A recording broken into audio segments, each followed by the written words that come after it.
Айлиах манай хэд флаш өгöd дууссан байгаа. Тэр флашнд нь Айлиахын чадгаараа зөвлөсөн сонжууны талаарх мэдээллүүд байдаг. Тэгээд манай гуравч энэ мэдээллийг нь авч үзээд биднэрт сонжууны хэлцэх хэрэг байгаа юу үгүй юу гэдэг талаар ярилцаад байж байгаа.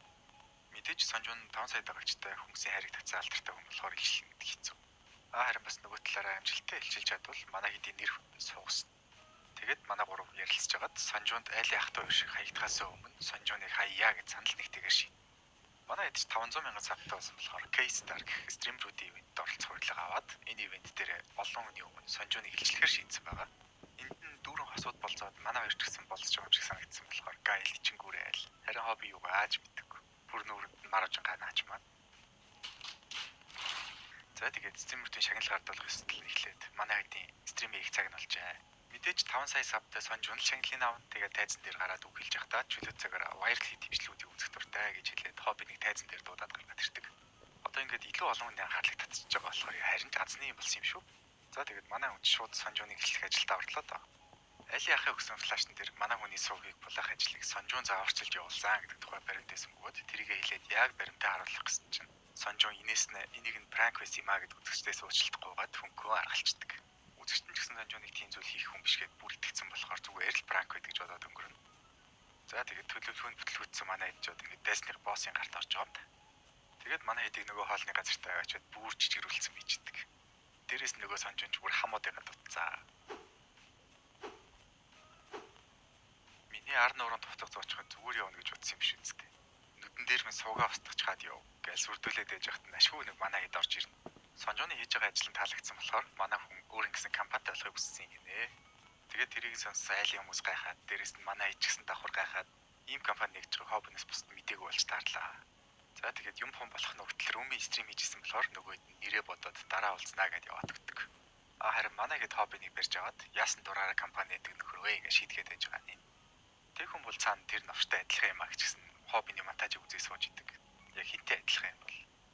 За тэр чих хоббиний компани байгуулахсан шалтгаан нь юу вэ гэхээр ээж нь имлэгээс гарсныхаа дараа шууд хоббиний их сургуулийн төлбөрийг бэлдэнэ гэдэг ажил хийгээд эхэлсэн гинэ.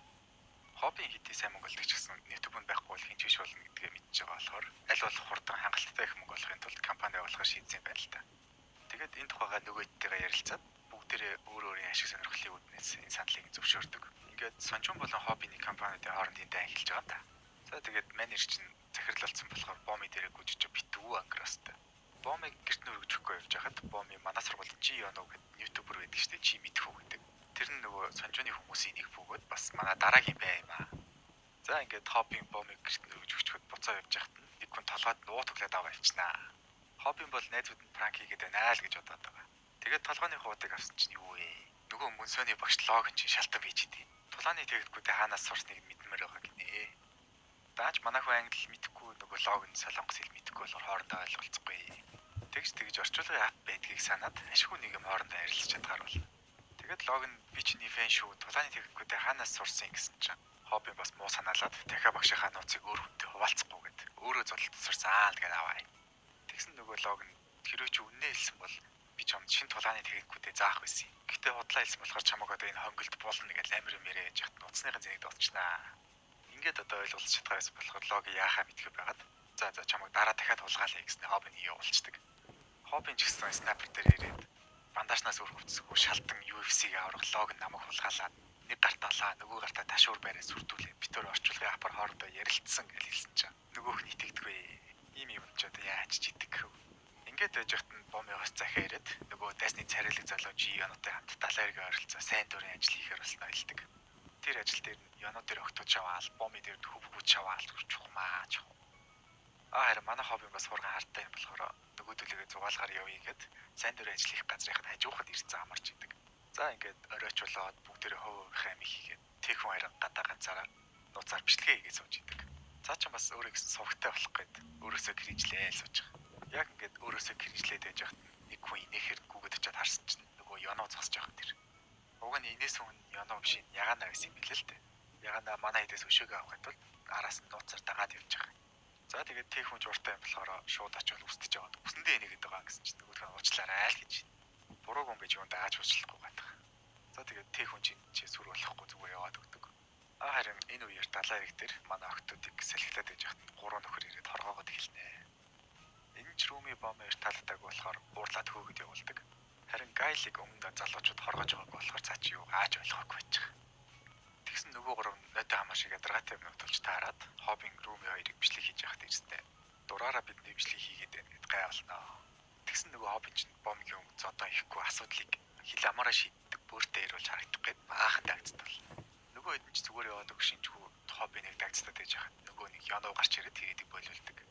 Нөгөө гурван ч Янов амар алдартай эмэгтэй фэнүүд нь амар хил амтай гэдгийг мэддэг болж таарад дараа камер хойд уулзнаа гэж яваад өгнө. За тэгээ маргааш нь манай сайхан амралтын байдалтай өдрийг өнгөрөөнө. Дааж Хоббин бомбын хоёрын 70 эргийн болцоонд Янов шавар хаагаад сүултээ бүр Янов бомбын хоёрын болцооч юм шиг. Оройн харин бүгдээрээ салаад явхад нөгөө гурав чинь Яног отж байгаад барьж аваад зодох гэсэн чинь нөгөө Янод Кёкушин карате гарч хилдэг болохоор амар хатуу биетэй. Тэгээ яаж зөхөд нөлөөлдөг юм гинэ. Ингээд байж хат тех хүн гарч ирээд нөгөө гурвын хөөж ууснаа Янотыг үзэхэр боллоо. Карате нь Японы таквондон солонгосын болохоор хоорондоо дайснууд байдаг гинэ. Тэгээд тех хүн угаасаа дураараа гарах болохоор шууд дайр. Харин Яноны ихтэй зүгээр л хамгаалаад идэг. За тэгж жагаад тех хүн жижиг өрөөндөө хичээл хийхээс өөр юм мэдхгүй аавынхаа хүслээр амьдэрдэг хүүхэлтэй гэж хэлсэн чинь нөгөөх нь уурлаа. Хан цөм зөгч яваад гэнэ. Хараад байхад нэг зодтолдох дургүй нөхөр л та. Харин нөгөө гурав нь бууж өгөх шинжгүй. Дахиад ямар нэг юм зэдэд манай хүмүүсийг хоргоох гэдэг. Тэгээд нөгөө гурвын том Гайл Руми хоёр дээр ирээд та нараа энэчнээс явах хэрэгтэй. Манай нөгөө хоёр нэ зүнхээр муу хүмүүс шүү гэдэг. Ундаа өгсөн чинь ягаана гарч ирээд ундааг нь өшөглөөд унгачдаг. Ингээд ундаанд нэм хийж унтуулж хагаад аваад явах төлөвлөгөөтэй байсан гинэ. Тэгээд хоёр найзаагаа дуудаад хүчээр аваад явна гэсэн чинь Хоббин стрим хийж гарч ирээд энийгтэй зодтолтоор болж байгаа юм. Хоббин угаасаа л байнгын хүн түнд гаруутай зодтолж ирсэн болохоор энэ гурыг бол ядах юмг болчдөг. За тэгээд ийм шалахгүй нөхдүүдийн зодон дээр сунжруулаад яхав шууд цаашаа явцгаая. Ингээд зугаалганч дуусаад Хоббин гэртээ ирсэн чинь тех хүн айл хэдийнэ Хоббинаас төрүүлж ирээд монтажныхын зургийг аваад явцсан. Чамтай өнөхөр адилхан юм аа идоо гэж сууж идэг. Тех хүний Хоббиныг хамгаалаад гэсэн шалтгаан энэ хүүхдтэй холбоотой болж таарлаад. Манай гурав тех хүнээр таквондо заалгаад харин тех хүнд яаж YouTube сувгаа хөтлөөд явах вэ гэдгийг зааж өгч байгаа. Тэгээд доожо дээр нэрсэн чинь тех хүн байхгүй аав нь манай гурав хөтөж аваад Хоббиныг доовонтой хандуурдаг. Аавынх нь хэлж байгаагаар бол тех хүн доовны ачаар л одоогийн шиг сайхан хайштай хүн болсон юм гинэ. Өмнө нь тэгэхээр бүр амар муухай хайштай байсан гэсэн үг. Бас нэг юм нэмж хэлэхэд энэ тех хүний аав нь Ким менежер гэдэг вебтун дээр гардаг. Залуудаа ер нь нилээ юм гарсан. Бүр цэргийн албанаас чөлөөлөгдөхийн тулд өмнө Солонгосын ерөнхийлөгчийг алахыг завдсан гээл бод. За эргээд үнцэнтэй хөрөг орцгоё. Тех хүн одоо Янотой зодтолдохгүйсургуулийнханд гадаа хүлээгээд байж байна. Тэгээд нөгөө хүссэн юмыг хийхгүй бол найзыг нь зоддог хүн чинь шууд хоёр найзыг нь зодсноо надтай зодтолт гэдэг. Гэхдээ энэ хоёрын зодтой явахаас өмнө хитүүлээ доовон гэж яг юм болох. Тех хүн ямар хүн байсан бас тех хүн яагаад ингэтлээ Яног хоргоогоод байгааг мэдж авах хэрэгтэй. Тех хүн доовон хоёр нь дунд сургуультай нэг анги хүүхдүүд байсан гинэ. Доовон таарсан болгондоо дээрлүүлдэг харин тех хүн таарсан болгоноо дээрлэгдэг. Тех хүний аавын таквондогийн сургалтын газар ямар ч хүн ирэхгүй гэдэг мөнгө төгрөг хэцүү байсан болохоор тех хүн таарсан хүн болгондоо сургалтынхаа танилцуулгыг өгөөд заавал ирээрэй гэдэг. Гэхдээ тэнд доовноос өөр хин ч ирэхгүй. Эндээс л манай шаал эсрэг тэсрэг хоёрын нөхөрлөлт эхэлж байгаа юм да. Доов нэг гэрте очихоор аав нь байнга нэг жижиг шкаф шиг өрөөнд хамраас нь цус гарталт хичээл нийлээ. Тэгэхээр доов хэмжүүлэлт цаг гэж ерөөсөө байхгүй. Байнга аавынхаа хараа хяналтанд хичээл хийж амьдэрдэг гэсэн үг. Бүр арай л тэндэг.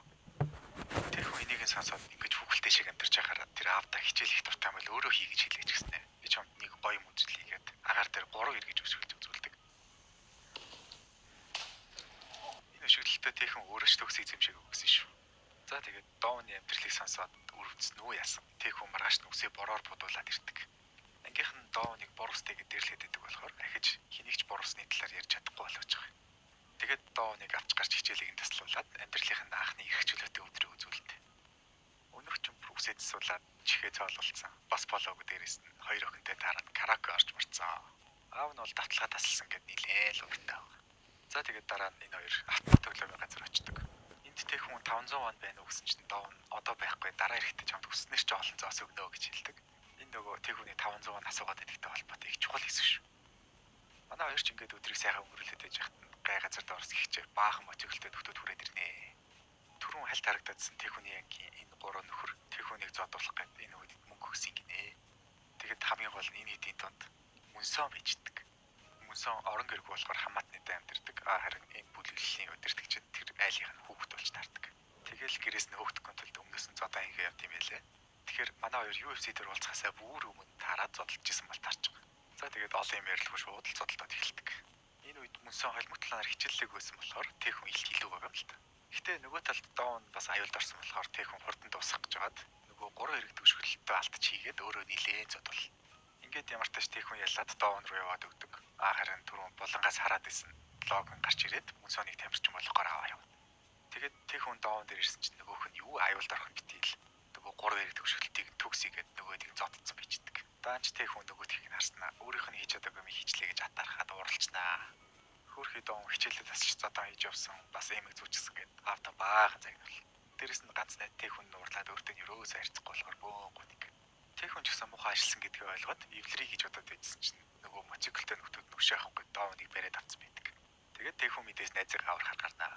Харин Доон дахиж Тэхүний гомдохгүй тул таквондо ашиглахгүй гэж зүгээр зодулж хагаад толгоороо цохиулаад унаад өг. Тэхэн Дооныг аварч баатар нь болох боломж гарлаа гэд хөөрөөд ирсэн чинь Доон айл эрт өөд болсон байдаг. Харин Дооныг алсан нөхдүүд насанд хүрээгүйгээд ял шийтгэл аавдгүй зүгээр уучлалгүйсэн цахиа бичээд суллагдсан. Хэрвээ хуулийн алуурчдыг шийдэж чадахгүй бол Тэхэн одоо өөрөө шийтгэн дээ. Гэтэ үнэндээ Тэхэн Дооныг өвхөлт энэ хэдийг биш өөрийгөө л буруутгаад. За тэгээд Тэхүний 500 асуудаг нь ийм учиртай байжээ. Одоо бүгдээрээ эргээд Тэхэн Ёноо хоёрыг тулаанд орцгоё. Та нар Тэхэн яагаад Ёноотой ингэж зууралдаад байгааг одоо бараг гадарсан баг тий. Ёноогийн амьдрал нь яг Доонигтай адилхан багц. Өрөөний булангийн жижигхэн шүүгэнтэй аавынхаа хүслээр байнга л хичээлээ хийдэг. Өөрийн гэсэн хүсэл тэмүүлэлгүй зөвхөн аавдаа таалагдахын тулд амьдэрдэг. Хөөр хилэлтэй хүүхэлтэй. За ингээд одоо манай хоёрын зодоо эхэлнэ. Хинтээ нөгөө Ёноод бас л дайрахгүй зүгээр л хамгаалаад идэг. Тэгээд Тэхэн хатгасаар байгаад Ёног одоогийн амьдрал надад жаргалгүй бас хичээл хийгээс илүү каратегаар хичээлхийг хүсдэгэ гэдгийг хэлүүлээд жигнэсээ тулалдаж эхэлнэ. Гэхдээ өмнөх тулаануудаас ялгаатай нь энэ бол хэн нэгний илчлэг биш харин Ёног хөргөлтэй амьдралаас нь аврах тулаан. There's a million other people with the same stuff. You really think you're different, and you must be kidding. Think you're gonna hit it, but you just don't get it. It's impossible. It's not probable. You're irresponsible. Too many obstacles. You gotta stop it, yo. You gotta take it slow. You can't be a pro. Don't waste your time no more. Who the fuck are you to tell me what to do? I don't give a damn if you say you disapprove. I'm gonna make my move. I'm gonna make it soon, and I'll do it 'cause it's what I wanna fucking do. 'Cause all these opinions and all these positions, they come in millions. They blocking your vision, but no, you can't listen. That shit is all fiction 'cause you hold the power as long as you're driven. There's no way that you make it. Maybe you can fake it, but you're never gonna make it. Aren't you just gonna take that? Make them take it all back. Don't tell me you believe that. Aren't you just gonna take that? Or will you fucking fight back? Яг зодтолдож чаддаг хоёр хүний тулаанч хоббиний тулаануудаас бас л өөр юм аа. Тэхэн ихэнтэй гараа оролцуулахгүй зөвхөн хөлөөрөө тулж байгаад сүүлд нэг зогч байгааг та нар анзаарсан байх. UFC-ийн лигтээ мөнсөнд ялагдсаныхаа дараа аав нь Тэхэнд спортч жинхэнэ тулаан зориулагдсан гар хөлөө хамт ашигладаг ITF Taekwondo-гийн зааж өгсөн байдаг. Тэхэн мөнсөө хоёрт одоо нэг харьцаатай болохоор хайныгаа хаглаа дахиад нэг тулалт бас л гоё юм бол таа. За тэгээд энэ тулаанч тусаад манай хэд Ёног Taekwondo-гийн доожод аваад ирсэн. Уламжлалаасаараа хөлөнд нь массаж хийж байгаас ирээд Ёновч сэрээд баярлаа гэд яваад өгдөг. Харин хоббин нөгөө алтартай агаар дээр 3 хэрэг төгсгөлтийг нь хийх гэж байгаад цонхоор унаад өгөх шах. Бас нэрээ түрүүний тулааныг нь стрим хийсэн болохоор хүмүүс зүгээр үжисэн Ёног очиж зодсон гэд манай хэдийг амар муулж байгаа. Ёно ямар ч асуудал байхгүй тэр хэд рүү дайрсан хүмүүстэй би хуулийн хариуцлага цооцсон шүү гэж хэлээд хүмүүсийн уурыг тарж өгдөг. Мөн Ёно ингээд YouTube-ээр орхиж байгаа. Дээрээс нь аавынхаа өдөөс анхудаа эрхчлөөтэй амьдрал оргоогоо хэлдэг.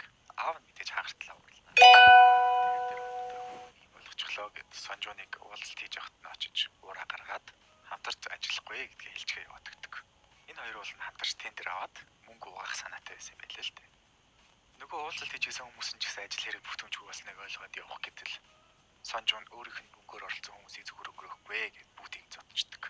Бас мэдээж гол хэрэгтэн болох Ёногийн аавыг яаж зүгээр явуулах вэ? Замд нэг мотоциклтэй нөхрөөр цохиулна. Тэгсэн тэр зогсон нөхөр нь нөгөө доогныг алсан сэгсгэр болж таарнаа. Энэ нэрээ хүнд гайвал чанахгүй нөхөр юм аа. За тэгээд эцэст нь Сонжон Пакког дуудаж уулзаад энэ хоёр нийлж байгаад хоббинус яаж өшөөгөө авах талаар яриад